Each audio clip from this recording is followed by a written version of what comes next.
Welcome to the Lippincott Medical Surgical Nursing video series. Today's topic, caring for a patient who is experiencing complications from chemotherapy. In this module, you'll learn what's involved in caring for this patient and how to deal with common patient questions and concerns. We'll begin with the report you'll receive from the previous nurse on duty. The report you'll hear today is given in the SBAR method: situation, background, assessment, and recommendations. Let's see it in action. Okay, so let me give you a report on our patient. Okay, sounds great. Okay, so Jessica Stone is a 35-year-old female with no known drug allergies. She's a patient of Dr. Edelman and was admitted last night with dehydration. All right. So 8 weeks ago, Jessica had a mastectomy on her right breast, where they also did breast reconstruction. The incisions healed, and she was started on an outpatient chemotherapy regimen of cyclophosphamide, methotrexate, and fluorouracil. The first dose of chemotherapy was started 2 days ago. She came to the ER last night by her physician's request, since she's been experiencing continuous nausea and vomiting since the chemotherapy started. Her vital signs in the ER were temperature 99.4, blood pressure 90/50, heart rate 94, respiratory rate 20, and oxygen saturation 97% on room air. Also, a CBC, Chem7, magnesium, and prealbumin levels were performed. What kind of treatments was she given? Well, an IV was started in the left arm with D5.5 normal saline with 20 milliequivalents of KCl at 100 milliliters per hour. Ondansetron 4 milligrams was also given for nausea and vomiting. Now, there are some significant factors in her past medical history. Both Jessica's mother and older sister were diagnosed with breast cancer at age 40. Jessica also has a history of depression that is currently being treated with duloxetine 60 milligrams daily. So overall, here's her current assessment. Neurologic, she's alert and oriented ×3. Cardiovascular, the heart rate is regular with no adventitious sounds. Her potassium level in the ER was 3.7, and that level is going to be repeated this morning. The IV site is in the left forearm with D5.5 normal saline with 20 milliequivalents of KCl at 100 milliliters an hour. Respiratory, her lungs are clear to auscultation bilaterally.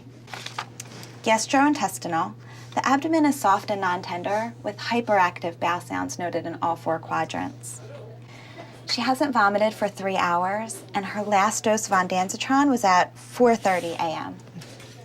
Genitourinary, she is voiding dark amber urine without difficulty, and we're measuring her intake and output. Okay. Integumentary, she has +1 edema in the right arm. The incision area from the right mastectomy is healed with no open areas. And no ulcerations were noted in her mouth, and the rest of her skin is clean, dry, and intact. Do you have any recommendations for Mrs. Stone? A few. Her lab work was drawn at 6:30 this morning, and the results aren't back yet. But when they do come in, just pay particular attention to her white blood cell count, looking for neutropenia or infection. Also, check the potassium levels to see whether we need to continue giving potassium in the IV fluids. And of course, all blood pressures and blood draws must be done on the left arm. And I'd keep assessing for stomatitis, even though it typically doesn't occur for 5 days after chemotherapy, but her mouth might be more sensitive from the vomiting. Okay. Do you have any other questions?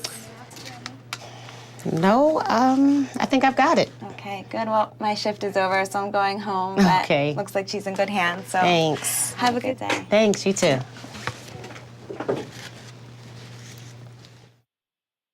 You're about to watch a registered nurse conduct a focused assessment of a patient with cancer who's experiencing complications from chemotherapy.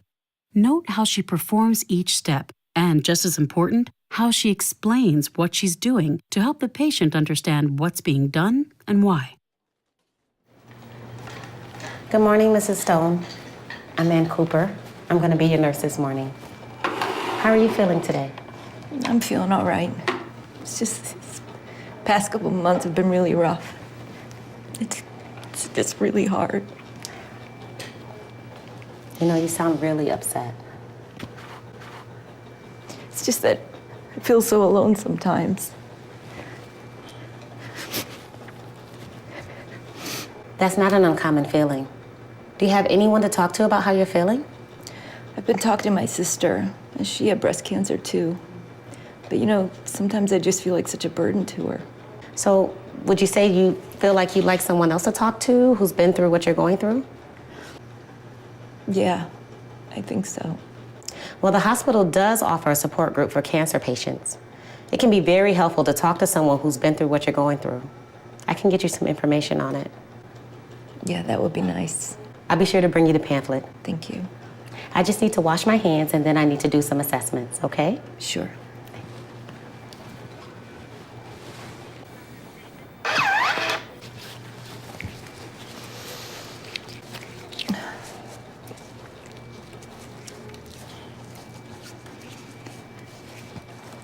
Let's check your ID band. Can you tell me your full name and date of birth? Jessica Stone, May 8th, 1974. Great. And do you have any allergies? No. Okay, good. So now we'll start with your vital signs. I'm gonna get your temperature first.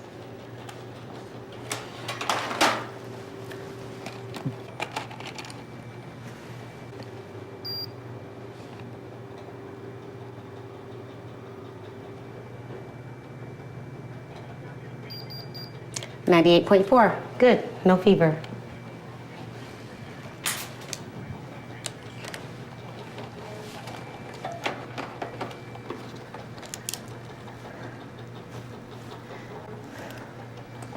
Next, I'm going to get your blood pressure.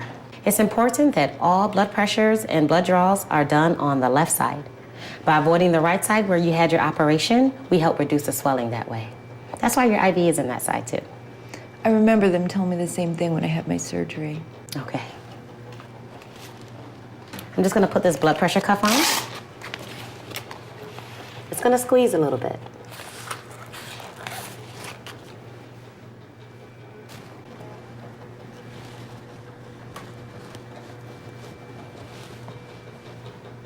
Okay, you can relax.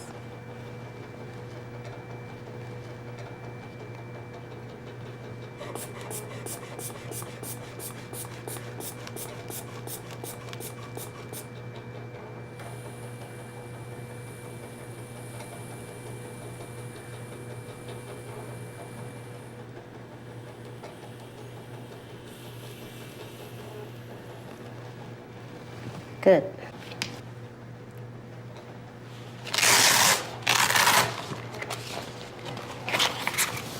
(100/60).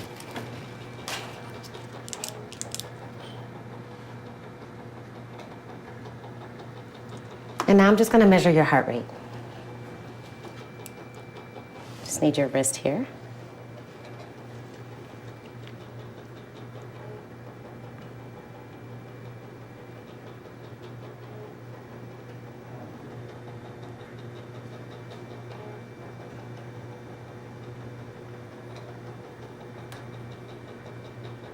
Your heart rate is 84 and your respirations are 20.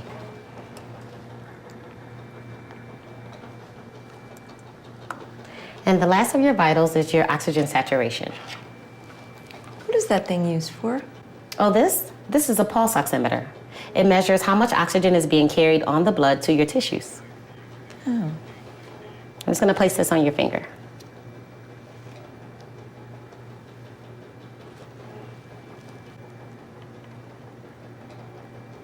I saw them use that at my surgery, but I didn't know what it was for. And the good thing is it doesn't hurt. That is good. And that's it for your vital signs. Now I need to listen to your heart and lungs. When performing a cardiac assessment, listen to the 5 areas of the heart, checking for any abnormal heart sounds. Patients experiencing dehydration and undergoing electrolyte replacement are at an increased risk for an arrhythmia. Listen closely for any irregular heart rhythm or extra heartbeats. Document the heart rate, rhythm, and notify the doctor about any abnormal heart sounds. You've been getting a lot of IV fluid, so we just want to make sure that your heart is handling the workload and that your lungs remain clear. To do that, I'll have to listen from up under your gown. Okay. Let me just shut the door first for some privacy. Thank you.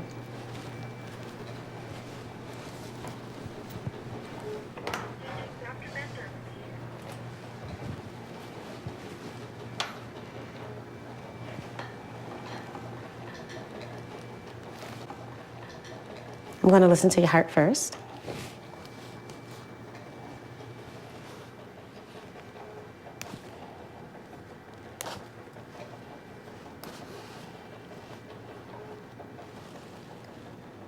You can just breathe normally.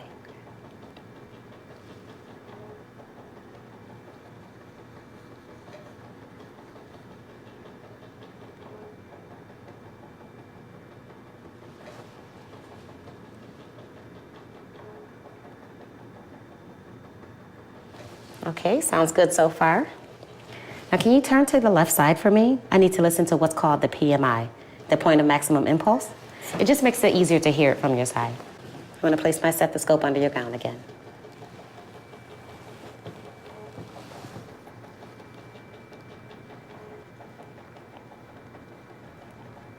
Okay, good. You can turn back.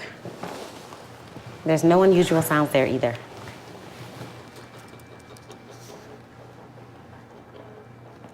And now I need to listen to your lungs. First from the front and then from the back. I'm gonna go under your gown again. Okay. Can you take deep breaths through your mouth for me?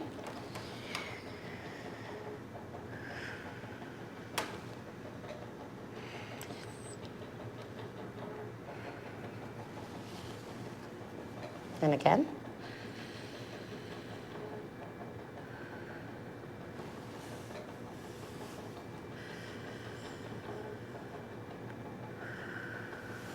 Okay. I'm going to go to this side of your gown.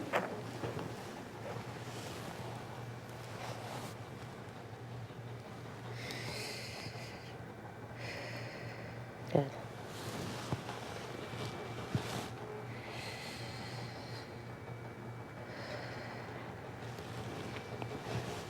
Now, if you can lean forward for me, I need to listen from the back.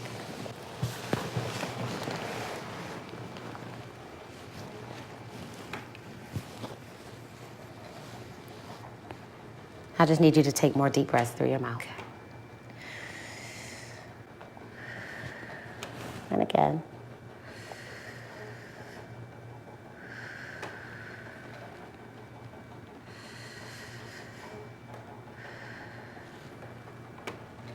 And last one. Great. You can lean back. Your lungs sound all clear. I'm going to be checking them frequently throughout the day also. Okay. When conducting a gastrointestinal or GI assessment of a patient experiencing complications from chemotherapy, first ask the patient about any nausea or vomiting she may have had.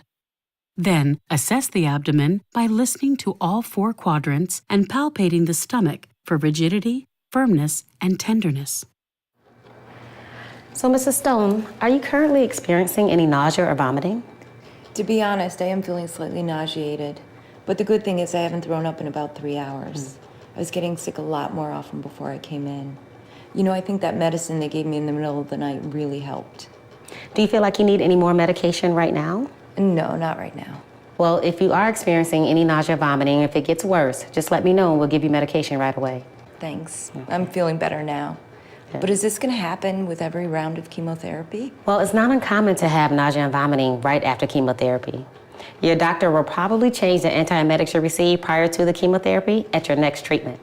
This will hopefully prevent nausea and vomiting from returning. No, that's good to know. Yeah. Thanks. So now I need to check your stomach. I just need to lift your gown. Yeah, that's fine.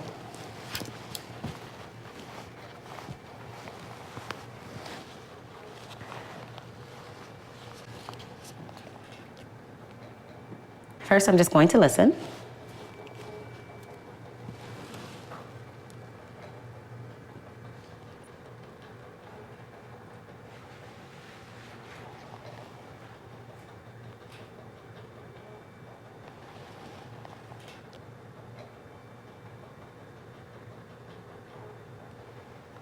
Good.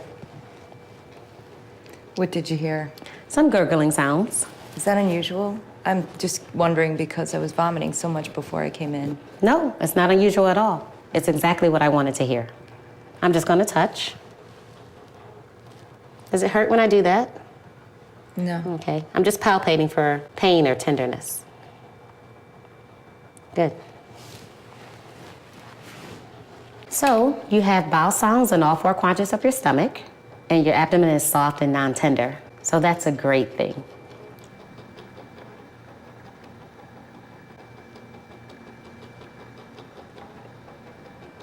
And now I need to just assess your IV.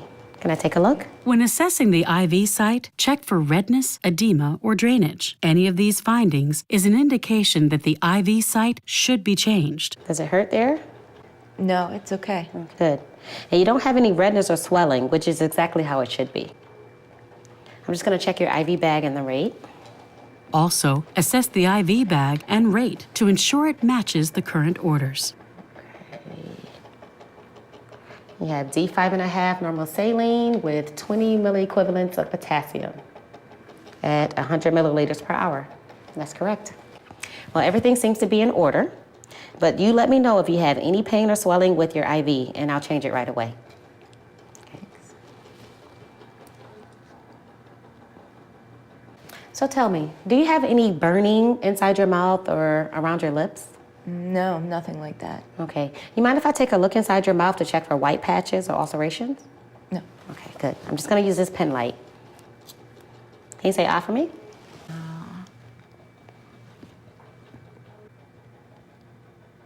Good, nothing there.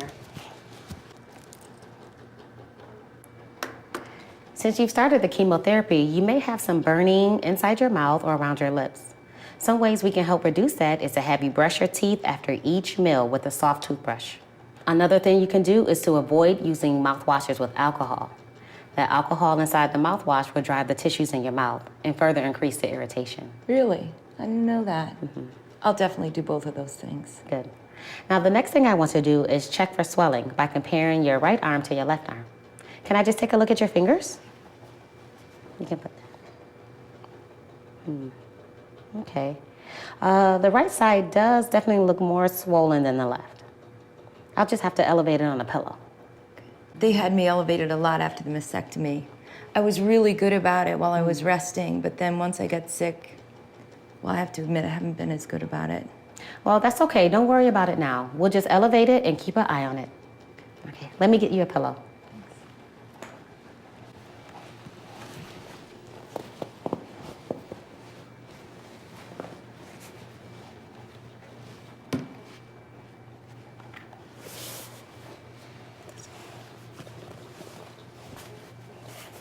And how's that feel? That feels good. Great. After mastectomy, patients are at risk to develop lymphedema, or swelling of the arm. This is a transient edema that occurs in the arm on the operative side until collateral circulation takes over. This is treated by encouraging the patient to elevate the arm and complete prescribed exercises. Okay, Mrs. Stone, I believe I'm finished with your assessments for now. I'm going to check your lab work to see if everything is back from earlier this morning. Specifically, I'll be looking for your potassium level and your white blood cell count. If your potassium level is normal and you can hold down some fluids, we may be able to discontinue the IV fluids later in the day. So no more being hooked up to this thing? That would be good. That would be. And we'll be monitoring your white blood cell count every day to check for signs of infection or to see if the chemotherapy has compromised your immunity in any way. Is that a risk? Yes, it is a risk, but there are some things you can do to help reduce that risk. While you're receiving chemotherapy, you're going to want to avoid contact with anybody who is sick with an infectious disease, such as the cold or flu. You should also practice good personal hygiene. This includes washing your hands after using the toilet and before eating. And make sure you get plenty of rest. You may also find yourself getting tired, and that's a side effect of the chemotherapy. I'm sure you're a busy person, so this is something you may not be used to, but it's important to rest frequently. So we'll plan your daily care activities around your energy level. And if you feel the need to rest, please let me know so I can shut your door. I'll be back later on, and please let me know if you need anything at all. Do you have any questions? No. Okay, just want to make sure you have your call bell. Okay, Thank you. you're welcome.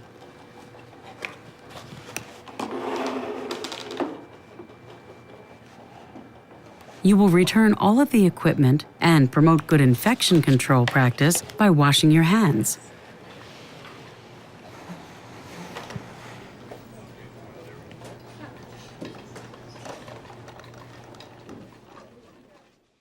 When compiling your report, keep in mind that by noting trends from one assessment to the next, you can provide helpful insights for the patient's care. Based on your assessment, nursing diagnoses for Mrs. Stone may include risk for infection related to altered immunologic response, risk for impaired skin integrity, imbalanced nutrition related to nausea and vomiting, fatigue, disturbed body image, and situational low self-esteem related to changes in appearance, function, and roles. Thanks for watching this video on performing a nursing assessment of the patient who is experiencing complications from chemotherapy. Be sure to also study the instructions in your textbook, and please review this presentation at any time to support your learning and patient care.